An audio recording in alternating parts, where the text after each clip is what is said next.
नमस्कार दोस्तों।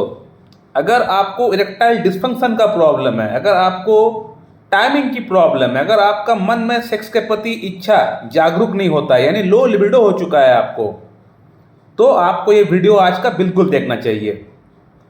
दोस्तों, ये जो अभी आप पेशेंट का स्क्रीनशॉट देख रहे हैं, इस पेशेंट को बेसिकली इरेक्टाइल डिस्फंक्शन की प्रॉब्लम है, प्रीमैच्योर इजैकुलेशन की प्रॉब्लम है, लो लिबिडो की प्रॉब्लम है, और साथ ही साथ इस पेशेंट का अंदर कुछ शारीरिक और समस्याएं भी है, जैसे कि इनका हीमोग्लोबिन लो हो चुका है, इनका जीभ में अक्सर अल्सर हो जाता है।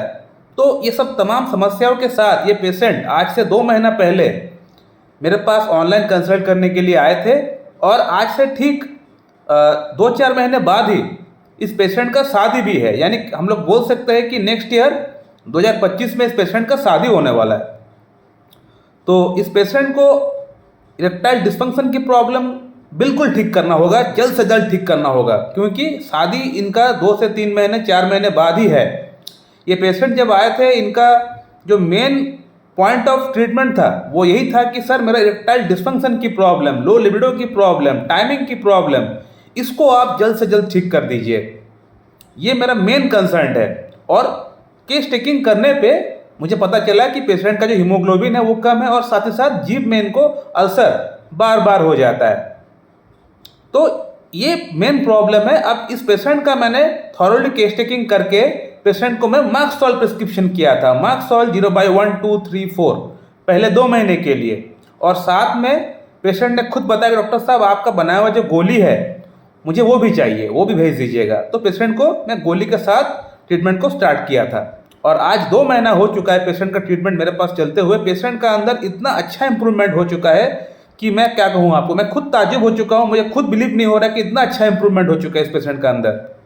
जिस पेशेंट का अंदर इरेक्शन नाम का कोई चीज ही मौजूद नहीं था, मॉर्निंग इरेक्शन बिल्कुल जीरो था, टाइमिंग जीरो था, लिबिडो लिबिडो तो छोड़ ही दीजिए, लिबिडो नाम का तो कोई चीज ही मौजूद नहीं था पेशेंट का अंदर जब ये पेशेंट मेरे पास आए थे केस टेकिंग कराने के लिए। तो इन सभी एस्पेक्ट के अंदर पेशेंट का अंदर बहुत अच्छा इंप्रूवमेंट हो चुका है। और मेरा ये जो खुद का बनाया हुआ टैबलेट है, ये तो जाना ही जाता है एक इनिशियल बूस्ट दिलाने के लिए, एक फास्ट इंप्रूवमेंट के लिए जाना जाता है। और उसी पेशेंट का अंदर मैं ये मेडिसिन ज़्यादातर इस्तेमाल भी करता हूँ, जहाँ शादी वगैरह सामने है, या कोई किसी का गर्लफ्रेंड है, किसी से मीट करने जाना है, इंटीमेट बहुत जल्दी होना है, तो फास्ट इंप्रूवमेंट की दरकार है। उन्हीं केसेस के अंदर मैं ये टैबलेट ज़्यादातर देता हूँ। जो लोग इस्तेमाल किए हैं इस टैबलेट को, वो लोग और बेटर तरीके से बोल पाएगा, एक्सप्लेन कर पाएगा कि ये टैबलेट किस तरह से काम करता है, अच्छा काम करता है, बुरा काम करता है, साइड इफेक्ट है कि नहीं। जो भी आपका फीडबैक है, हो सके तो कमेंट में एक बार कमेंट करके डाल दीजिए, ताकि कोई अगर और ट्रीटमेंट कराने वाला है उससे देख के भी सेटिस्फेक्शन मिल जाए। सो माय डियर फ्रेंड, अभी इस पेशेंट का अंदर मार्क्सोल का प्रिस्क्रिप्शन मैंने क्यों किया है, क्योंकि मार्क्सोल जो है ये मेन मेडिसिन है, मेरा टैबलेट मेन मेडिसिन नहीं है। मार्क्सोल से ही पेशेंट का प्रॉब्लम का जो रूट कॉज है, जो जड़ है, उस पर जाके हिट हुआ है। भले मेरे टैबलेट ने एक इनिशियल बूस्ट दिलाया है, लेकिन जो मेन कॉज है प्रॉब्लम को हिट करने का, वो मार्क्सोल ही कर पाएगा। मेरे टैबलेट पे इतना क्षमता नहीं है कि प्रॉब्लम का रूट कॉज में जाके हिट करके उसको ठीक कर सके, इतना क्षमता नहीं है टैबलेट का।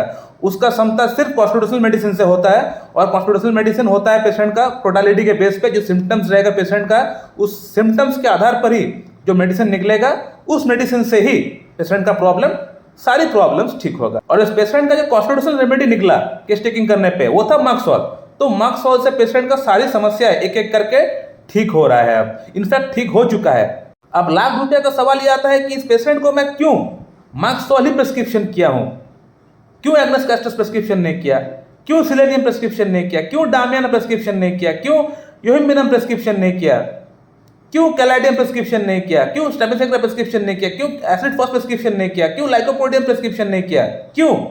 जबकि ये पेशेंट मेरे पास आने से पहले 2-3 जगहों से वो ट्रीटमेंट ऑलरेडी लिए थे, होम्योपैथिक ट्रीटमेंट ऑलरेडी लिए थे।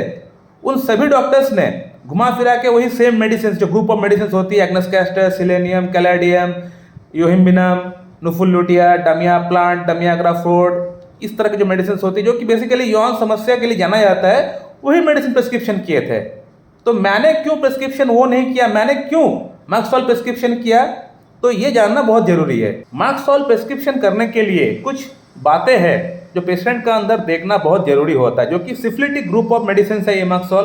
तो सिफिलिस ग्रुप ऑफ मेडिसिन होने के तहत कुछ उसका सिम्टम्स होता है, वो सिम्टम्स मैच होना चाहिए, तभी जाके हम लोग ये मेडिसिन प्रिस्क्रिप्शन कर पाएंगे और तभी ये मेडिसिन काम भी करेगी। तो पेशेंट का अंदर मार्क्सॉल की प्रिस्क्रिप्शन क्यों किया गया था? तो मार्क्सॉल का प्रिस्क्रिप्शन इसलिए किया गया था क्योंकि पेशेंट का अंदर एक सिफिलिटिक टेंडेंसी चल रहा था। जैसे कि पेशेंट का उम्र है ओनली 25 ईयर्स, लेकिन इनका हीमोग्लोबिन 10 से नीचे आ चुका है। पेशेंट का जो जीभ है वहाँ अल्सर बार बार हो जाता है। ये दो जो सिम्टम है ये इंडिकेट कर रहा है कि पेशेंट का अंदर कहीं ना कहीं डिस्ट्रक्टिवनेस चल रहा है। मैं बहुत बार बोल चुका हूँ मार्क्सॉल का वीडियो में कि पेशेंट का अंदर अगर आपको डिस्ट्रक्टिवनेस अगर कहीं पे अगर मिल जाए तो वो माइजम जो होगा वो सिफिलिस माइजम कहलाएगा। और किंग ऑफ एंटीसिफिलिटिक जो मेडिसिन है वो है मार्क्सॉल ऑरमेट सिफिलिनम। तो कहीं एक दो सिम्टम्स के आधार पे हम लोग मार्क्सॉल जैसी मेडिसिन को प्रिस्क्रिप्शन कर सकते हैं पेशेंट का अंदर? जी नहीं कर पाएंगे। पेशेंट असल में मार्क्सॉल का है भी या नहीं, इसको जानने के लिए पेशेंट का अंदर हमें कुछ और क्वेश्चन आंसर करना पड़ेगा। कुछ और क्वेश्चंस है मार्क्सॉल का, वो जानना पड़ेगा। अगर वो इंडिकेट कर रहा है तभी जाके हम लोग मार्क्सॉल प्रिस्क्रिप्शन कर पाएंगे, नहीं तो मार्क्सॉल प्रिस्क्रिप्शन नहीं कर पाएंगे सिर्फ यही दो सिम्टम्स के आधार पे। ये जो दो इंडिकेशंस मैंने जो सिम्टम्स बताए ये जस्ट एक इनिशियल इंडिकेशन है, आपको इंडिकेट कर रहा है कि आप मार्क्सॉल के बारे में सोच सकते हैं बस। लेकिन असल में पेशेंट मार्क्सॉल है भी या नहीं ये आगे का सिम्टम्स बताएगा। आगे का सिम्टम्स कौन कौन सी है ये जानना बहुत जरूरी है। जैसे कि नेक्स्ट सिम्टम्स है जीभ वाला सिम्टम्स, जो कि मार्क्सॉल का जो मेन सिम्टम है जीभ का। इस पेशेंट का जो आप पिक्चर देख रहे हैं जीभ का, ये पेशेंट का ही पिक्चर है जीभ का। ये लार्ज है, सलाइवेटेड है और साइड से कटा कटा है और बीच में एक दाग है, आप देख सकते हैं। मैं ऑलरेडी यहाँ पे लाइन लगा रखा हूँ। तो ये सभी सिम्टम्स, ये जो जीभ का जो पिक्चर आप देख रहे हैं, सलाइवेशन, साइड में कटा कटा इंडेंटेड यानी दांत का दाग है जीभ का साइड में, और बीच में एक जो कटा हुआ जो एक जो दाग है, ये सभी सिम्टम्स मार्क्सॉल की ओर इंडिकेट कर रहा है। ये मार्क्सॉल का जीभ हो गया। इसके अलावा पेशेंट का अंदर एक टेंडेंसी है डिजायर टू किल। किसी के साथ अगर लड़ाई झगड़ा होता है तो उसको जान से मारने का मन करता है उसको। मैं दिखाऊंगा आप लोगों को कि केंट रिपर्टरी में जो मैं रूब्रिक बोल रहा हूँ, जो मैं सिम्टम्स बोल रहा हूँ, ये असल में वहाँ पे उस पर्टिकुलर रूब्रिक के लिए मार्क्सॉल वहाँ इंडिकेट किया है कि नहीं, मैं आप लोग को दिखाऊंगा। पहले जिसमें एक जनरल में बोल देता हूँ, उसके बाद मैं आप लोग को दिखाऊंगा केंट रिपर्टरी के माध्यम से। इसके बाद सिम्टम है मुंह से दुर्गंध। सिर्फ मुंह से नहीं, मुंह से दुर्गंध, पसीने से दुर्गंध, पेशाब से दुर्गंध, लैट्रिन से दुर्गंध, यानी हर डिस्चार्ज से पेशेंट का एक दुर्गंध आता है। ये एक और एक सिम्टम हो गया सिफिलिस ग्रुप ऑफ ड्रग की, मार्क्सॉल की।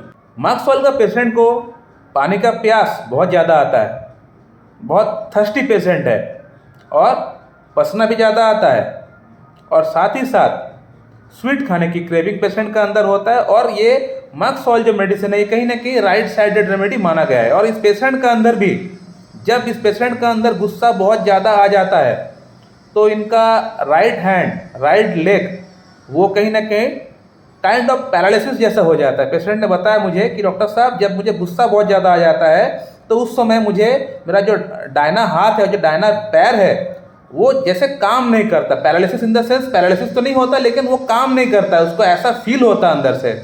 मैं भी दिखाऊंगा कि ये केंट रिपर्टरी में दिया गया है या नहीं, मैं आप लोग को ये भी दिखाऊंगा।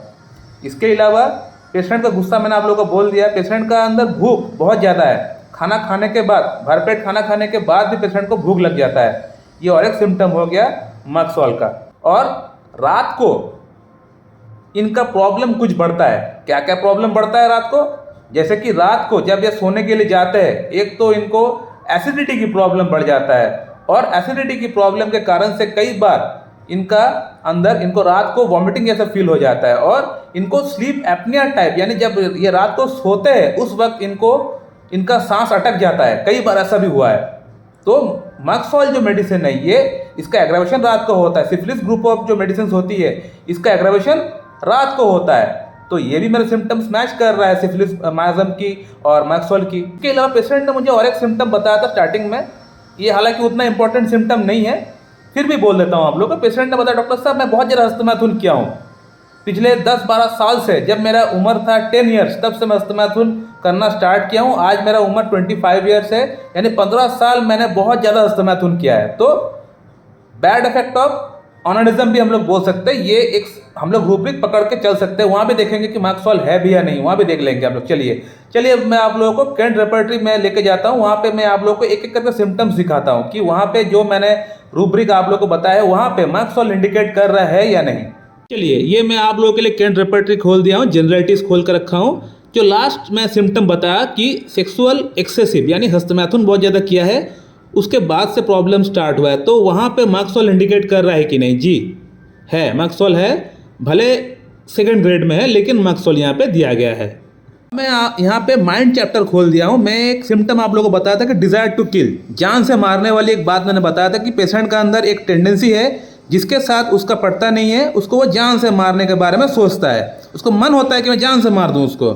यहाँ पे आप देख सकते हैं किल डिज़ायर टू, यहाँ पे आप देख सकते हैं desire to kill the person that contradicts her, जिसके साथ उसका पड़ता नहीं है, जिसके साथ उसका झगड़ा हो जाता है, उसको वो जान से मारने के बारे में सोचता है। और वहाँ पे एक ही मेडिसिन दिया गया है, वो है मार्क्सवाल। इसके बाद मैंने आप लोगों को एक सिम्टम बताया था कि पेशेंट का अंदर पसीना बहुत ज़्यादा आता है और पसीना देने से भी पेशेंट को आराम नहीं मिलता है। कुछ पेशेंट ऐसे होते हैं जिनको पसीना आने से आराम मिलता है, लेकिन मार्क्सवाल का जो पेशेंट होता है उसको पसीना आने से भी आराम नहीं मिलता है, रिलीफ नहीं मिलता। ये देखिए प्रस्पिरेशन, यहाँ पे आप देख सकते हैं कि गिव नो रिलीफ, यानी पसीना आने पर भी पेशेंट को कोई रिलीफ नहीं मिलता। यहाँ पे मार्क्सवाल है कि नहीं? जी है, फर्स्ट ग्रेड में है। कुछ मेडिसिन यहाँ भी दिया गया है कि एमुलेशन, यानी पसीना आया पर आराम हो गया पेशेंट को। यहाँ पे है कैमोमिला है, रेस्ट्रॉक्स है, सोराइनम है, नक्स वोमिका है, सॉरी नैट्रोमूर है। तो यहाँ कुछ मेडिसिन दिया गया है जो कि आराम होता है, पसीना देने से आराम होता है, ठीक है। और ये जो मेडिसिन है यहाँ पे पसीना आने पर भी आराम नहीं होता है। और एक मैं आप लोगों को सिम्टम बताया था कि पेशेंट का अंदर जब गुस्सा जब आ जाता है बहुत ज़्यादा, तब पेशेंट को हाफ पैरालिसिस या सेमी पैरालिसिस या फिर पेशेंट का हाथ पैर थोड़ा सा चलने में दिक्कत होता है, ये मैंने आप लोगों को बताया था। तो यहाँ पे आप देख सकते हैं कि पैरालिसिस लिखा हुआ है, एजिटेंस लिखा है, यानी पेशेंट को जब गुस्सा बहुत ज़्यादा आ जाता है, बहुत ज़्यादा पेशेंट जब एजिटेड हो जाता है, इरिटेट जब हो जाता है, तब ये ऐसा फील करता है। यहाँ पे दिया गया है कि नहीं मार्क्सवाल? देख लीजिए, जी है, मार्क्सवाल है, फर्स्ट ग्रेड में है मार्क्सवाल, ठीक है। तो इस सिम्टम के लिए भी मेरा मार्क्सवाल मैच कर रहा है। मार्क्सवाल is a right sided remedy. तो पेशेंट का जो प्रॉब्लम होता है जब गुस्सा बहुत ज़्यादा आ जाता है, तो राइट साइड हैंड और राइट साइड लेग इनको ऐसा फील होता है कि वो चल नहीं रहा है। तो ये सभी सिम्टम्स इंडिकेट कर रहा था पेशेंट का अंदर मार्क्सवाल की ओर।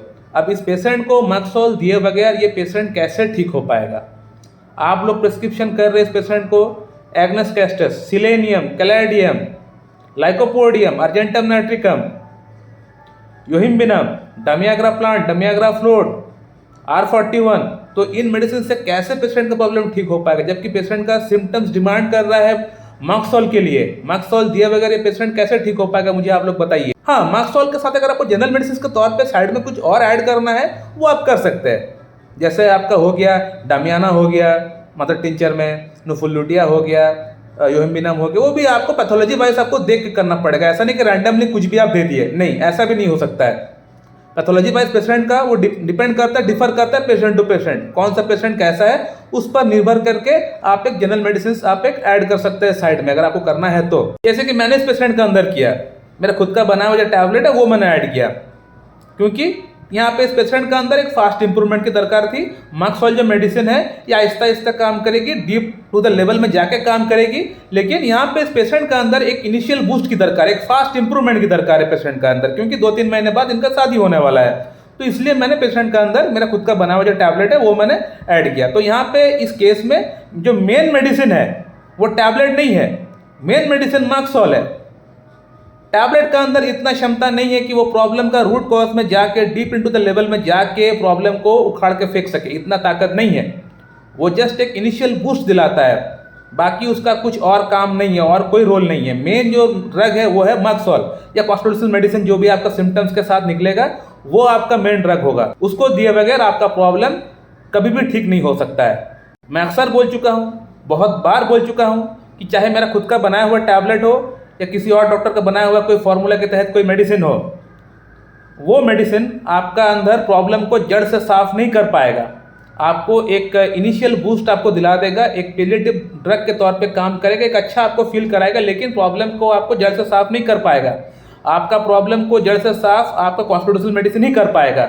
उसके लिए आपको किसी अच्छी डॉक्टर के पास जाके, होम्योपैथ के पास जाके बैठ के केस टेकिंग करके ही आपको ट्रीटमेंट स्टार्ट करना पड़ेगा उनसे, तभी जाके आपका प्रॉब्लम सॉल्व हो पाएगा। मैं अक्सर बोल चुका हूँ, बहुत बार बोल चुका हूँ। तो अभी आप लोगों को पता चल गया होगा कि मार्क्सवाल का साइनस सिम्टम्स क्या क्या होता है और इरेक्टाइल डिस्फंक्शन क्या, कोई और प्रॉब्लम भी अगर होगा तो इन सिम्टम्स के आधार पर हम लोग मार्क्सवाल प्रिस्क्रिप्शन कर सकते हैं। मार्क्सवाल का अगर आपको और साइनस सिम्टम्स अगर आपको जानना है तो मार्क्सवाल का इससे पहले भी मैं 2 वीडियो ऑलरेडी अपलोड कर चुका हूँ। एक पेशेंट जो कि टाडालाफिल खाए थे, उसके बाद से उनका आंख का रोशनी दिन पर दिन कम हो रहा था, उनका प्रॉब्लम कैसे मैंने ठीक किया, तो उस पेशेंट को ही मार्क्सवाल प्रिस्क्रिप्शन किया था।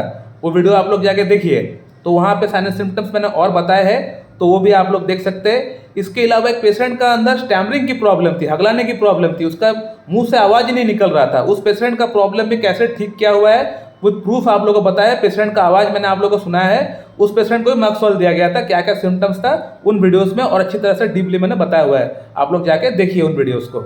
मैं इस वीडियो को यहीं पेंड करता हूँ। So thank you very much and have a good day.